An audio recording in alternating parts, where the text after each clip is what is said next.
You guys are devaluing all of us. You guys are cutting out the legs from each other, crab in the barrel mentality. But I understand when you're broke, you're willing to do anything. And that's the mentality that has to change. Without further ado, we say hello to our old friend, Aljamain Sterling, who's kind enough to join us right here. Now, there he is. Hello, Alja. How are you? I'm good. Life's good right now. Have you calmed down? You were on fire there. I've played the clip twice already. I love that. That was my favorite of all your promos over the years. That was top tier. That was number one. That 3 minutes where you just went off on everyone was incredible. Yeah, I got a little fired up, so to speak. I don't know, man. Like, I'm not trying to get myself in trouble again, but I just want to fight and make money. I'm 36, I'm not getting any younger. I just want to freaking compete. If I'm going to get another chance, another opportunity to fight for a world title, I got to compete. I got to win. I got to keep winning. I got to keep proving my case. I'm not a fan favorite in the sense of the style, right? But I think a lot of people know who I am. So I got to do a little bit more work compared to some of these other guys, which is fine. It's always been the story of my career, and I'm willing to still continue to put in the work. But I just got to fight, though. So that's where it gets a bit frustrating, where you're sitting here asking for a fight, asking for a date. It kind of just keeps getting kicked down the road, and you're kind of wondering, well, is this by design? I hate to say it's by design, but I mean, it almost feels like it, right? So just kind of sitting around, getting old and wasting my youth. That's kind of where I'm at. So yeah, I got a lot of good feedback on the interview, which was kind of funny. I was like, "What, you guys just like angry Aljo?" It was just like you were spitting fire. You were concise, coherent, but it was passionate. I loved everything about it. And to be honest, I didn't disagree with anything that you said, which I don't always have to agree, but I thought like you made a lot of sense. I was wondering what prompted it in the moment. Like, did you know in the back of your mind, okay, I'm going to win this. There's going to be reporters there. I'm going to say this, or did someone say something to you? Like, where did that come from in that moment after a nice performance at RAF?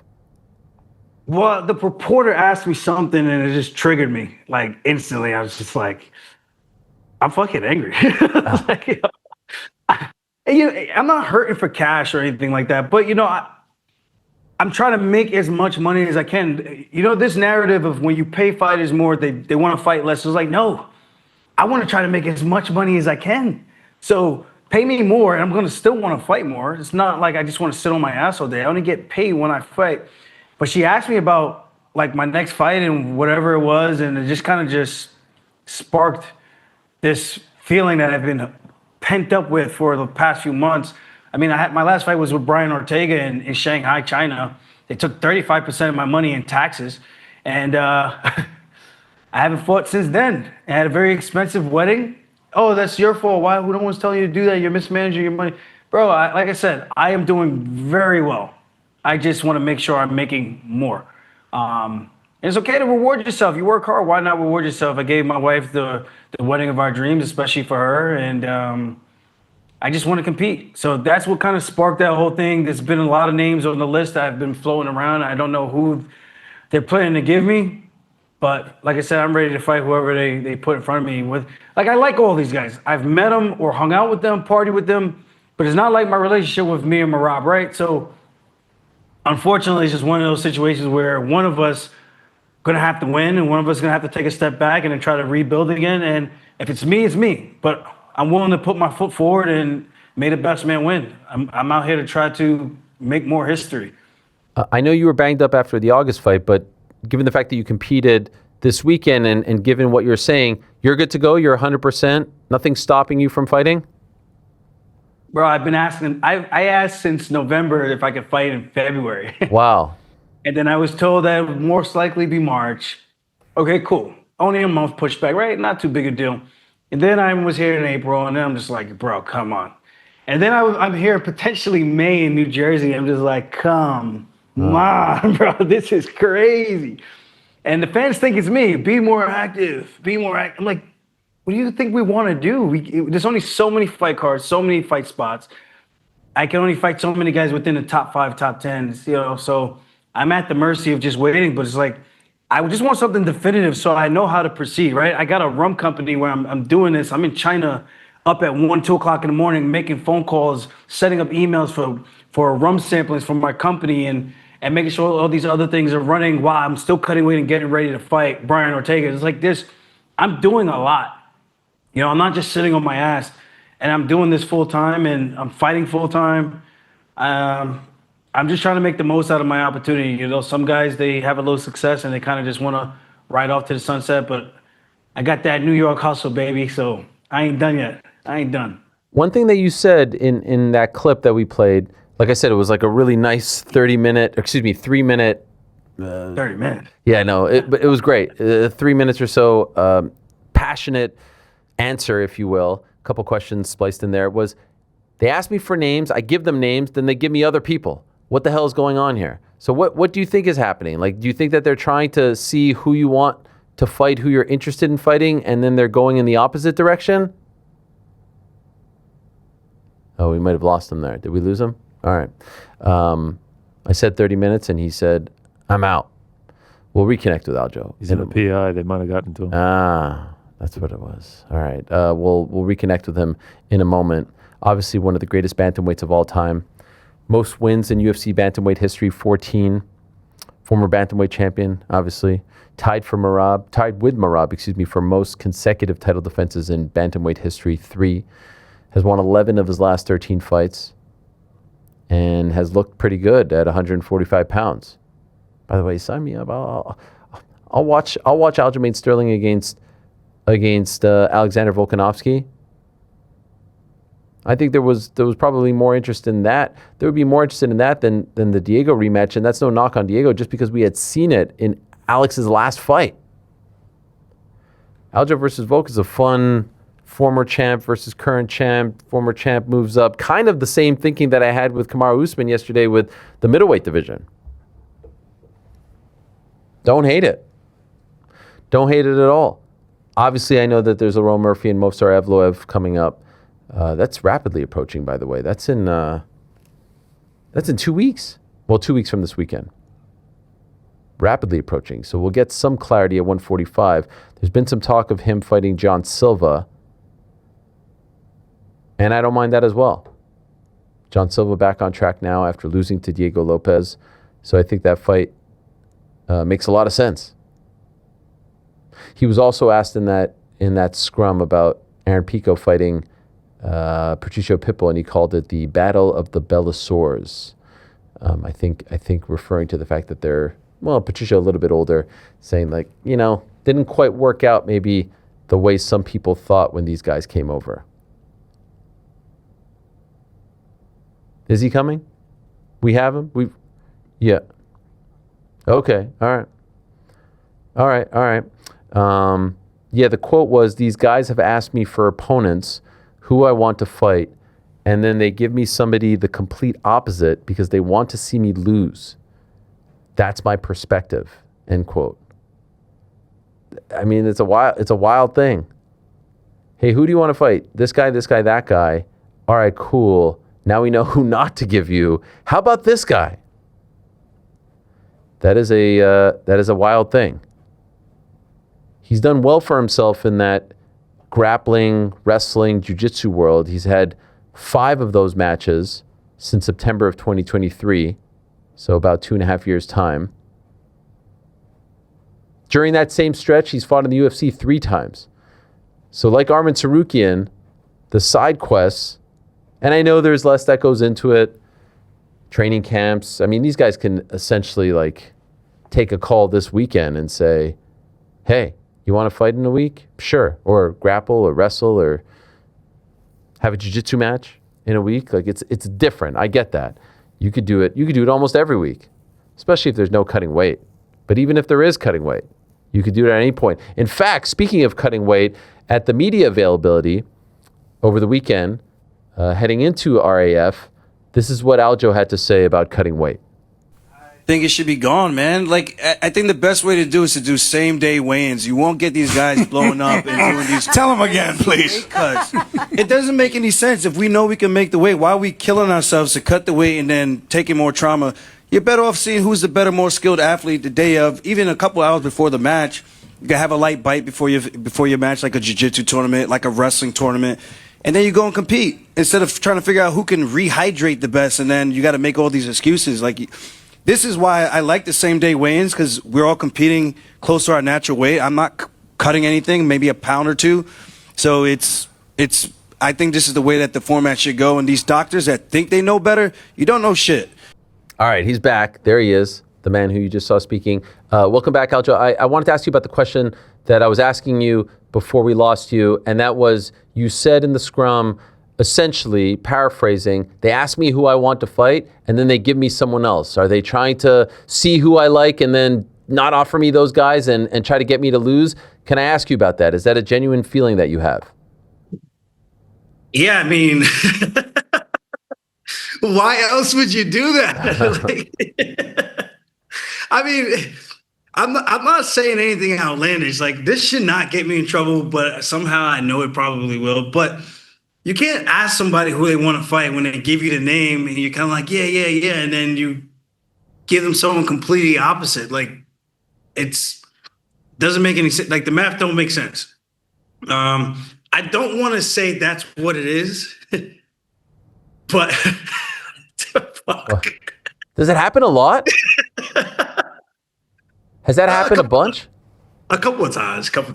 Has it happened recently?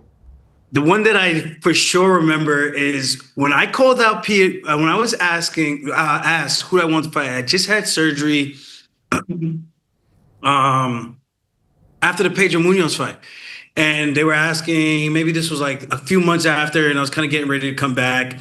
And they asked who I would want to fight. And I said it was between Petr Yan, Corey Sandhagen, or Marlon Moraes rematch. And I was like, can I be honest? Marlon Moraes, I would love to face him after I beat the next guy for the world title for redemption, because the storyline is just great. Because this is just me. I'm feeling myself. I know I'm on one. I know how good I am, how many guys I've beaten already, and I'm confident. So I'm like, I will face Marlon Moraes for a title shot opportunity and redeem myself and show that fight was as fluky as it gets and should have never happened, whatever. And then I said, Corey Sandhagen, he moves a lot, blah, blah, blah. I think this is a tough fight. And I said, Petr Yan's the guy who stands right in front of you, and he just lets you beat him up until whatever. I was like, that's an easy guy to take down from a style like mine. I was like, I would love to face the boogeyman. And that's what I said. I was like, let me face the boogeyman and Petr Yan. And I was thinking like that was going to happen. And then I got offered Corey Sandhagen. I was like, and do you feel like, go ahead. I was just saying that was a tough fight for me. Like, stylistically, he could grapple a bit. He's tall. He's a big dude. And I just thought that would have been a much tougher fight stylistically. And I think they kind of gave me Yan because they probably thought Yan was just going to beat me down. And then the first fight went the way that it went. So by no means was it a blowout the way I envisioned it. And I've explained that multiple times. I just really botched the weight rehydration, which I hate, cutting all that weight. And then my first title shot opportunity, I just didn't realize the time I was fighting. So it felt like I was still cutting weight. I barely ate that day. And I was just low on energy and had a great morning shakeout. Energetic as hell. I had 2 eggs, and then it was just shit. Like, I fucked it up, and Petr Yan did his job, and he was on his way to winning that fight to, of course, the infamous knee, and I got a chance to redeem myself. So, yeah, that's that whole saga. Right now, as you're trying to navigate, getting back into the title picture and fighting for the 145 belt, are you involved in that process where you're naming names and they're offering other people? Is that what prompted it on Saturday? Not so much. Not so much. It was just more so speaking from my experiences and things like that, and what's been, I guess, bugging me a bit. But it wasn't anything like that. It was just more so because I could be honest. I tell the truth. There's been no moment where they've asked me who I want to fight for this, that. The Brian Ortega fight took forever to happen because I can't tell you why they didn't offer me that fight. We do have the same manager, so there's probably something with that. Maybe just wasn't the fight that they wanted. Wasn't the fight I necessarily wanted either. But like I said, I'm in a position where I'm coming up from 35. All these guys I'm friendly and cordial with or trained with. But now I'm in a position where I got to fight these guys because they're ahead of me. And Ortega just happened to be the highest ranked guy, which is why I called him out. Now Yair Rodriguez is the next highest ranked guy outside of Lerone Murphy and Mosar. So I just partied with him in Houston, had a great time. He's an amazing guy, but again, it's just one of those things. If I gotta fight him, I gotta fight him if I want to go forward. Otherwise, what the hell am I even doing? I might as well go into the friend business and just the Ultimate Friend Championships and just be friends with all these guys. So Right. yeah, that's what I'm at. Right now, who are they offering you? I haven't been offered anybody. Well, they did offer me Zalal, but that was for April.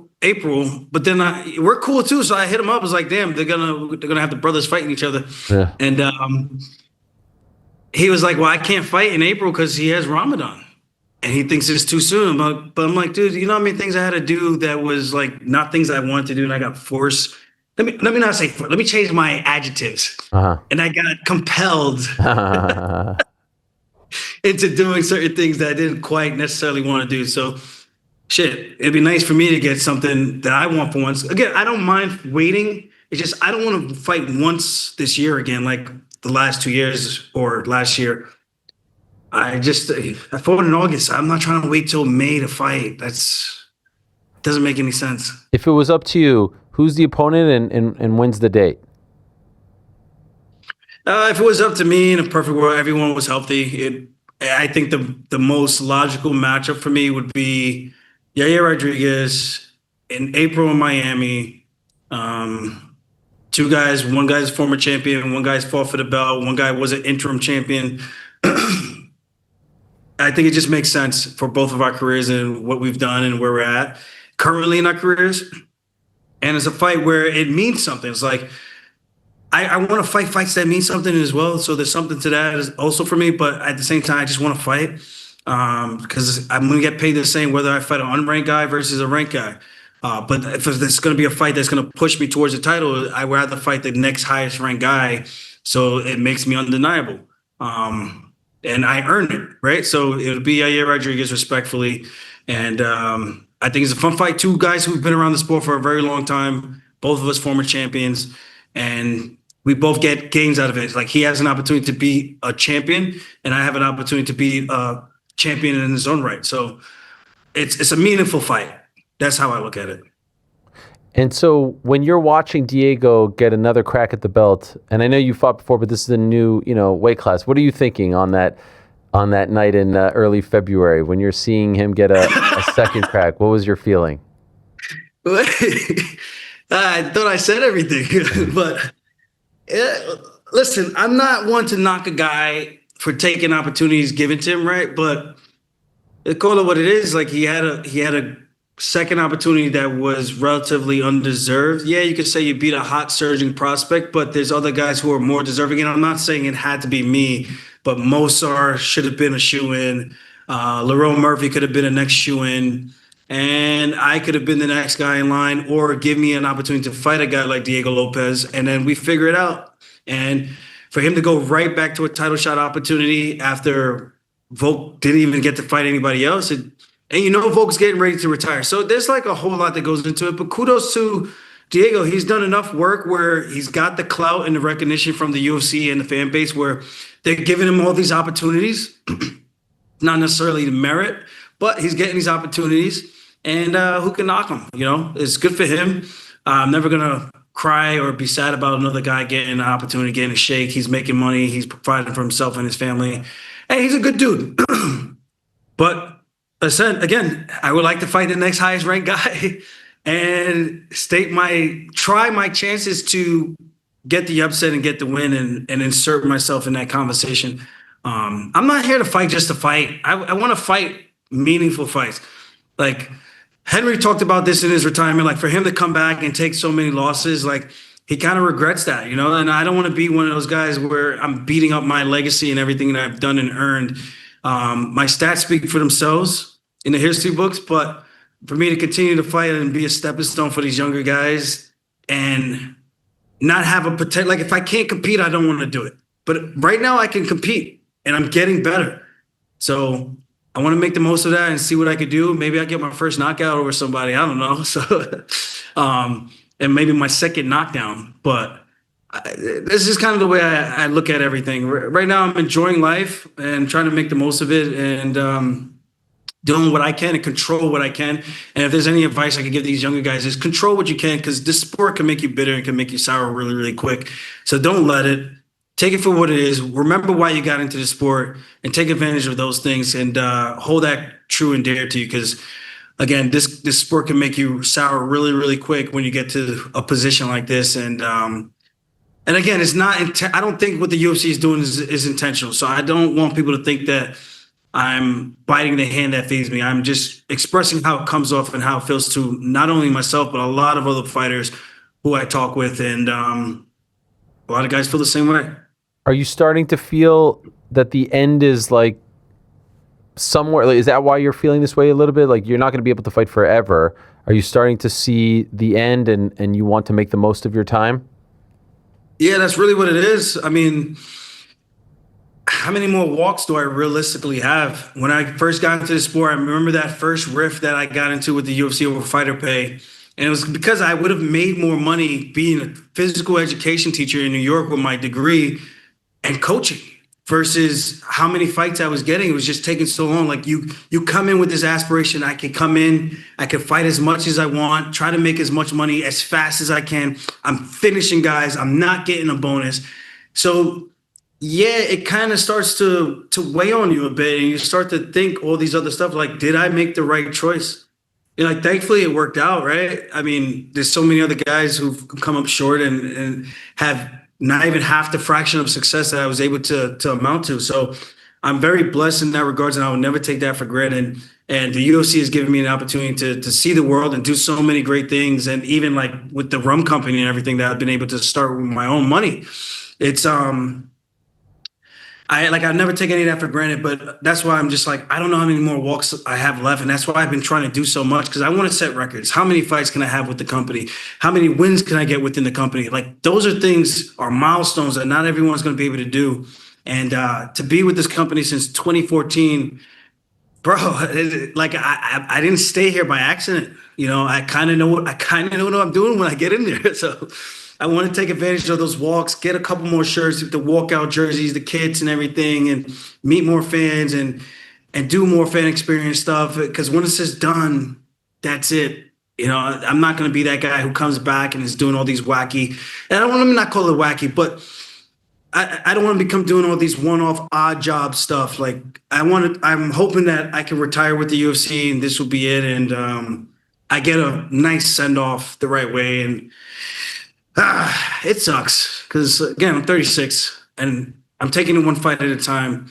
The next one could end up being my last. I'm hoping it's not. But again, one fight at a time. Just if I can compete, I'm going to compete. If I can't compete and there's things that I cannot do to get better, then what am I even doing this for? Like, I got enough money. I'm happy. I'm content. This money is just icing on the cake for my family to help out wherever I could help out. So that's Aljamain Sterling in a nutshell. You've been in the UFC for well over a decade, former champion, all that stuff. Just curious, when you saw Conor Benn get $15 million from Zuffa Boxing, what did you think? The first thoughts were, I was like, are you kidding me? I don't even know who this guy is. But now I know who he is because a lot of the UK fans were educating me on who he is and all the fights. His dad is very popular and whatnot and very well known. Kudos to him. I don't think there's any UFC fighter who can ever say they got $15 million for one fight. A co-main as well. Co-main. Non-title fight.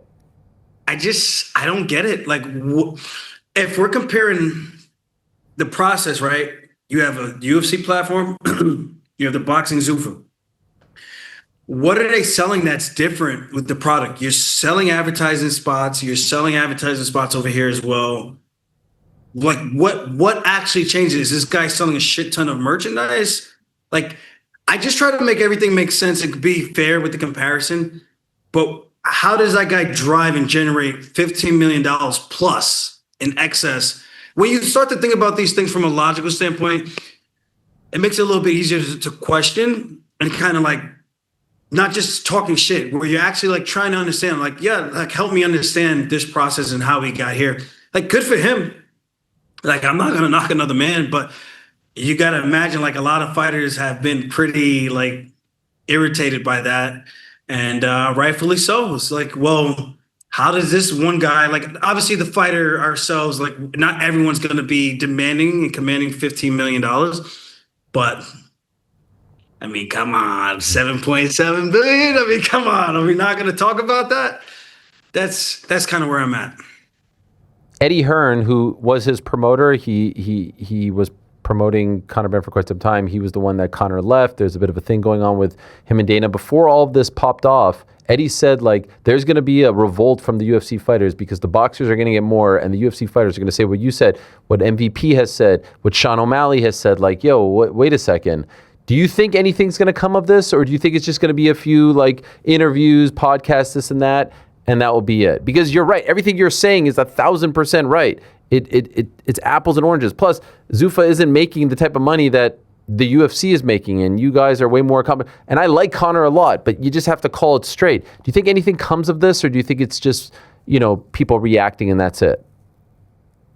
I mean, who's to say what's going to come out of this? It's really hard. We're in a sport where these guys are so selfish that I don't think these fighters they can't get out of their own way to want to help themselves move forward. So I don't foresee anything necessarily changing. You'll see a lot of guys bitching and complaining about it. And you'll hear a lot of other people saying, well, you signed a contract. Well, you negotiated this. It was like, yo, there is no negotiating. Like, why do these guys keep thinking that? Like, it's you want to be here or not. And that's why I'm okay, because it's like, I'm okay with being here because there is no other place for us to go. So when you have only one option, you do your job as best as you can and hope to continue to keep making money as best as you can, and hopefully make as much money as you can outside of fighting. And that's the best advice I could give these guys, because again, these fighters, they're not going to get out of their own way to want to band together to make a change, to make a stance. Hurrah. These guys aren't doing that. So it's a very selfish sport. The business model is going to be this business model for as long as I can foresee it, because it takes and starts with the fighters to want to make a change, right? And another guy will come in and do it for free. You hear guys constantly post, "I'll fight for free." It's like, what are you guys, brain dead? You're not even in the UFC yet where you're not even halfway through your career where you took a lot of brain trauma to be talking that stupid. It's fascinating, but I think that's where it will end. And it's unfortunate, but that's just the name of the game. Like I said, like, can things be better? Of course.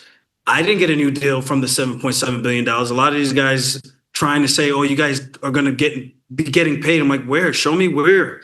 Show me one guy who's gotten a better deal, higher pay because of what they got. This is for them. That's not for us. We got to fight. We got to win. I think MVP said it right. Sean Strickland said it right. O'Malley said it right. And even when the lead up between O'Malley and I, we talked, I think it was the Aiden Ross one. And I was like, imagine you. And of course, everyone knows the build up and the lead up to that fight, whatever. I took the fight, my fault. But I asked him, I was like, for you to do all this clown show stuff, dye your hair, tattoo your eyebrows and all this weird shit to market yourself. He's like, yeah, that's why I'm doing it. And then you hear him on his podcast recently. He's like, he feels for himself, where he's like, dude, I did all this stuff and I'm doing all this work, and this guy is coming in and getting 15 M's. And it's like, what am I doing all this for? And that was my point to him. It's like, yo, you kind of sold your soul thinking that it's going to be this glorious thing, and it's not. And then you get this reality check eventually when things are no longer going your way. Of course, he won his last fight, so it's good for him. But I think you start to realize, like, yeah, it's not what I thought it was going to be. And it's unfortunate. It's like, I don't want to have to go outside myself to be this person. Like, I'm good with playing a character. Like, characters are fun. I grew up in the WWE. Like, there's nothing wrong with that. But when I got to do all this other stuff to, like, tattoo my eyebrow, piercing this, and like, I don't want to have to be that guy. And it's unfortunate that some guys feel like they have to do things like that. Unless you're comfortable doing it and for the rest of your life you can live with yourself with that, okay, cool. But at the end of the day, you have to be the one to make that decision. So it's just interesting to hear how people are starting to wake up and see some of these things and notice. And that's why I go back to say, it's like, dude, I know I can't change anything, but I know I can just keep winning, stay in my lane, and use the money that I can as best as I can. And at the end of the day, I'm grateful that I even have an opportunity and a platform to fight for. And sorry for the long rant, but No. that's where I'm at. I'm fascinated by this stuff. And the thing that you just said there at the end reminded me of two things that have come up recently, two examples. Number one, your good friend, training partner, friend for life, ally Quinta, right after Justin Gaethje was talking about not getting a pay raise, he posted a conversation that they had some 6, 7, 8 years ago. And it's the classic example of and the conversation was basically like, hey man, let's work together to try to get the best deal to fight each other. And what Justin said to him in the DM was, nah, man, I'm good. You look out for you. I'll look out for me. And now, sometime later, he's there saying, you know what? I don't even have $1 million in bonuses. Like, you guys talk about the bonuses. Like, what? I'm not getting more money. Daniel Cormier said I'm getting more money. I'm not getting more money. And so it reminded me of that. And then the other thing that you just said reminded me of a conversation that Max Holloway and Demetrius Johnson just had. I don't know if you saw this clip where Max, I didn't see this one.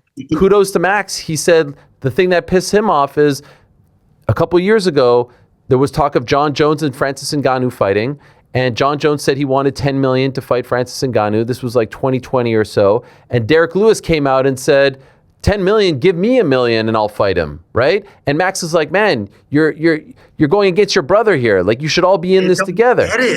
They don't get it. They don't get it. And it's like the sponsorship guy that comes in, who's back then when sponsorship was big for MMA. And you can get 20, 30, 40 grand from a sponsor. And then you have another guy coming in and he'll go, I'll do it for 5 or I'll do it for 10. And then you get some of these managers who come in. It's like, I'll give you a bunch of guys.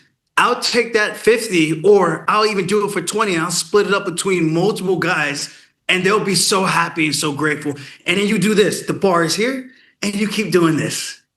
And the managers think that they're doing a good job. The fighters think that they're doing a good job. And it's like, you guys are devaluing all of us by doing this such undercutting. You guys are cutting out the legs from each other, crab in the barrel mentality. But I understand when you're broke, you're willing to do anything. And that's the mentality that has to change. You get to the UFC, hold yourself up here.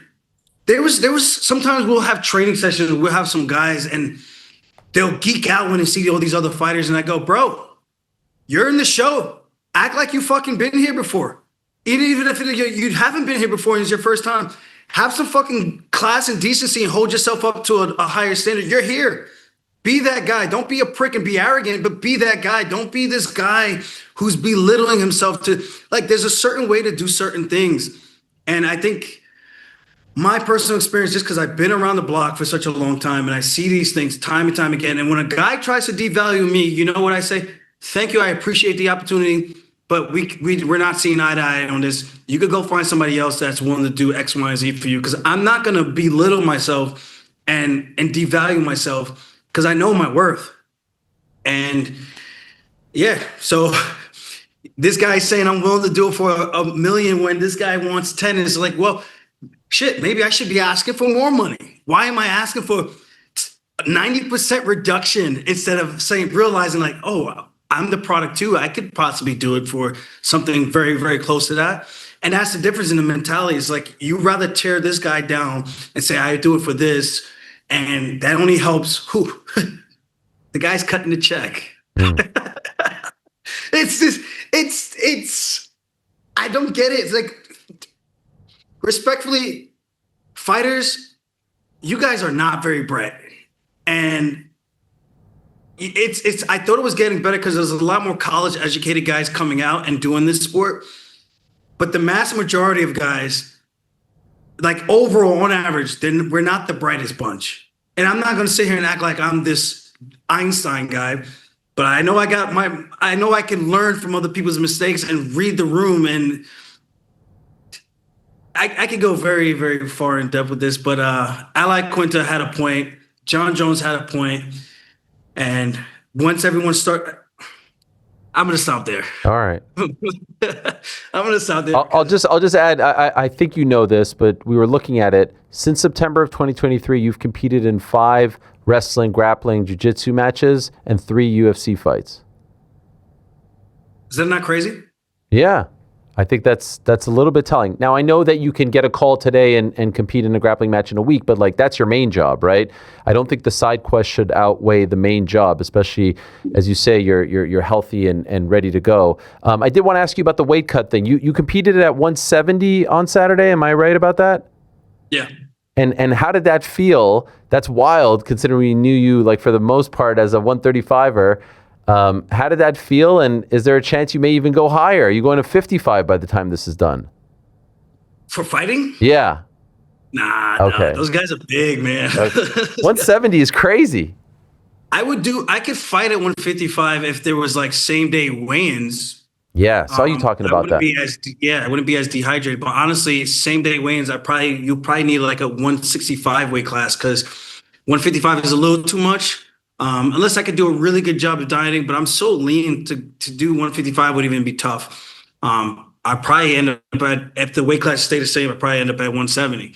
But it was I thought it was a good experience, and Raph did such a good job. Some of the athletes were complaining, were like, "Yo, do the day before." I'm like, "Nah, dude. Why do you guys are infatuated with cutting weight? Just wrestle and have fun. Have fun." When we do the Olympics, the Olympic trials and the world teams and all these big qualifying tournaments, these guys do the day of. So why do you guys want to do the day before? This is not a fight. Like, so you can blow up and get really, really big. Stay disciplined. Cut the weight if you want to cut the weight. And if not, have fun with it. That's what I wanted to do. I wanted to do 170. So I'm just here for a good time. I would do more of these matches. I got offered something with Karate Combat in Moscow, but because it's so much later in March, and then I'm potentially going to be fighting, and I'm being told I'm going to be fighting. So I keep training. I just don't want to put myself in a position where I'm gone for X amount of time, and then I don't have the preparation time that I need, right? In the sense of game planning and stuff like that. So I got to be a little bit smart and pick and choose when I'm doing these. So we'll see when I get to compete again. But yeah, I competed more in those matchups than I did in fights, which is. It says a lot, but I don't mind it. I mean, I'm making money. I would rather make more money by fighting. But I guess it's probably harder to keep a guy like me active because I get paid a lot more than these contender guys who are coming in. If you follow the trend, it seems like the older guys fighting these contender guys are getting paid significantly less. And if you start pushing out these older guys, like you still need some name recognition value. But it's a brilliant model in the sense of like, well, we could pay these guys so much less than a guy like me and have these guys fight way more often. And our cap is so much lower than having like a guy like myself or an Ige or maybe a Lopez or Yair Rodriguez, having guys like us fight more often where we're getting paid a lot more, where now that budget is getting a little bit higher. So I look at things from multiple perspectives to try to understand. And I could get both sides. I'm a fighter. I'm on the fighter side, and I can also get the business side of things. I'll let you go in a moment, but just curious, since you were there and it's been such a hot topic the last couple of days, Georgia Poulos, Arman Tsarukyan, do you have a take on who is in the right, who is in the wrong? Was it warranted? Should it have been a DQ? You're the expert. What do you think about all of this that happened on Saturday? Yeah, I'm the expert. You are the expert. You're the guy.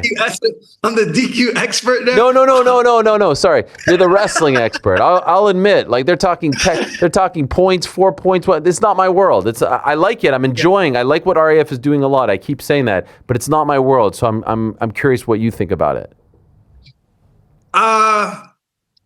Wrestling is a very chippy sport. It gets physical. You see guys like Burroughs, Chad Mendez, Michael Chandler. All these guys who compete in wrestling, we all know what it is. Guys are headbutting each other. Guys are clubbing each other. And you know what we do? We do it right back. So I understand where Arman's coming from. I just don't think he was in the right to punch him. You could say he deserved it. Okay. But it comes off like being a bully, you know? And I respect Arman a lot, but I can't really respect that because it's like, dude, you know you could beat this guy's ass. It's like, why'd you have to punch him and then knee him? I just thought it was a little too far. He could have pushed him, and then he could have tried to get up, and he could have pushed him down again. Like, there was so many different things he could have done. He slapped him in the match right back, and kind of like, it was almost like close hands. So I thought he got his revenge already. Won the match. I don't know, man. I get the hostility. Oh, he was being a dick. but at the same time, it's like, was he though? Or is that just a strategy of wrestling, trying to get in someone's head by using some heavy collar ties? I don't know. I mean, Arman is Arman. We kind of see a trend with how he how he is. He's a hothead, man, and I just think he could have handled that a little bit better. I'm not mad that. I just think because there's so much kids, you almost like promote that with these younger kids, where if you're losing or even if you're winning, is you almost like you take the sore winner approach, and you violate the guy even after violating him. You beat him, you violate him. You smack him, you violate him, and then you punch him to violate him even more when you're the professional fighter, ranked contender in the world, should be fighting for a world title. It kind of comes off as being a bully, and it's almost promoting that with kids. And I just hope it doesn't send the wrong message, but I think it will. And I don't know what you do in a situation like that, because he's a very notable name. Great for Raf to help him promote the organization and build wrestling.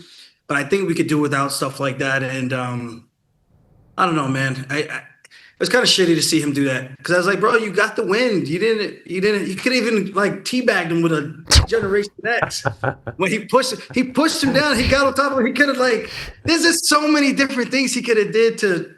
It got physical. The pokes, the slaps. It got really physical, right? Yeah, but again, this happens in wrestling all the time. So yeah. I can't say Georgie was just doing it to be a shithead. But even if he was, you clubbed him back, you slapped him back, so we're even. You got the points from the match, so we're even. Then you win the match. You're here now. I don't know. I mean, it's great promotion and publicity for Raf, but in the sense of just the kids, man, that's more my concern. It's just we want to promote younger generation to be good people, and I think that's the part that kind of slipped through the cracks with that. Okay, last one. Before it's all said and done, Aljamain Sterling will fight for the featherweight title. 100%. This is the plan. Inshallah, in Jesus' name. I was going to say, did you convert? What did I miss something? Or you're just calling upon all the gods? All the gods. All the gods that everyone's prays to. I pray to God. I pray to Jesus Christ. Not Jesus Christ, God.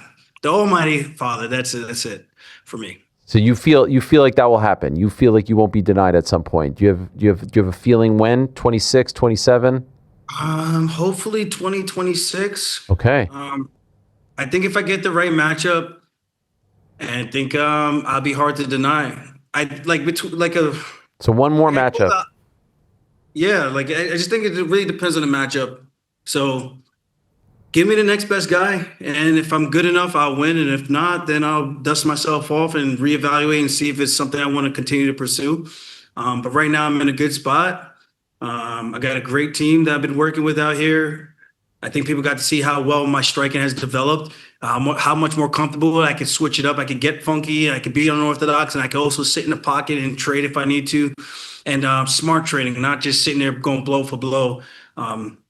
So yeah, I'm happy, comfortable, and I think we will see at least one more title shot opportunity. And when it's all said and done, I believe I will be a 2-division champion and go down as one of the greatest of all time in this sport.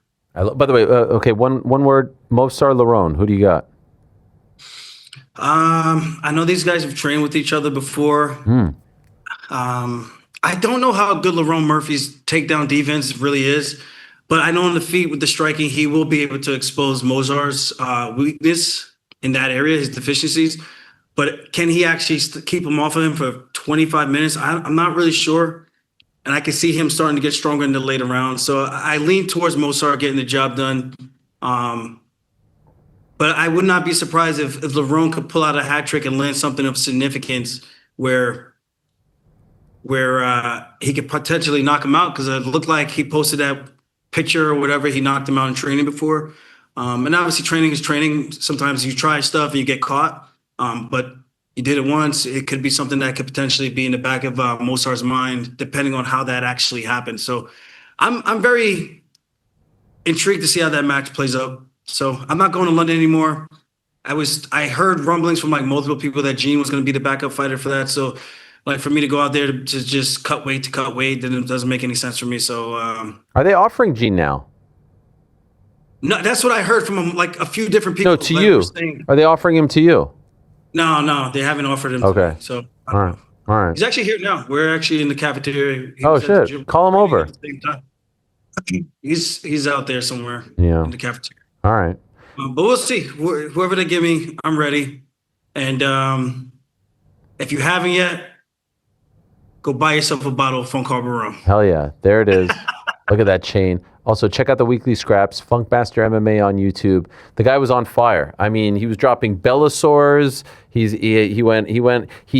caught Chandler with a stray, and then I think 10 seconds later you sort of felt bad about it. So you kind of, but you were like, you were on fire. You were looking jacked out there. You had the singlet on. It was a great look. I'm not gonna lie. I'm gonna get a lot of hate for that. Someone was like, "Why you talking all that shit?" I was like, "Dude, I was just telling the truth." I was like, "I apologize for the strays." I was like, "But they were relevant." I was like, "Chandler had a great bar." I was like, "I'm not here for a long time, I'm here for a good time." Like that's the same thing. It's like, except You win. You said it. winning. But then you felt bad like 15 seconds later. So I think you. Yeah, because I know it's gonna come off like, oh, what a dickhead. It's like, why are you bringing my name into this? But it's like, I don't know. It wasn't intentional. It's just the reference. I got you.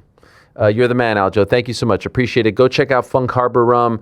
Great stuff. We love it here. And check out the pod, the YouTube channel as well, the Instagram. The content is great. Appreciate you very much, my man. Thank you. Thank you, brother. There he is, the one and only Aljamain Sterling, on fire. And one of the guys that I love to speak to because he speaks his mind. And I'm not going to say consequences be damned, but he tells it like it is. And there's a few guys right now who are telling it like it is. One of them dudes is Sugar Sean O'Malley, who was in the chat. Is it legit, Sugar? Oh, there he is. 100% legit. Now, it could be someone acting as Sugar. Yeah, like the channel is legit. Wait, let me see the first one.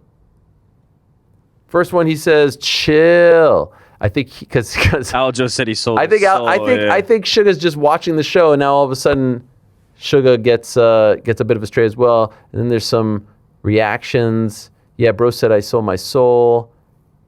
Sean, you struggling, bro? Yes. What's the next one? I said hello to him, and he said, "What up, Unc?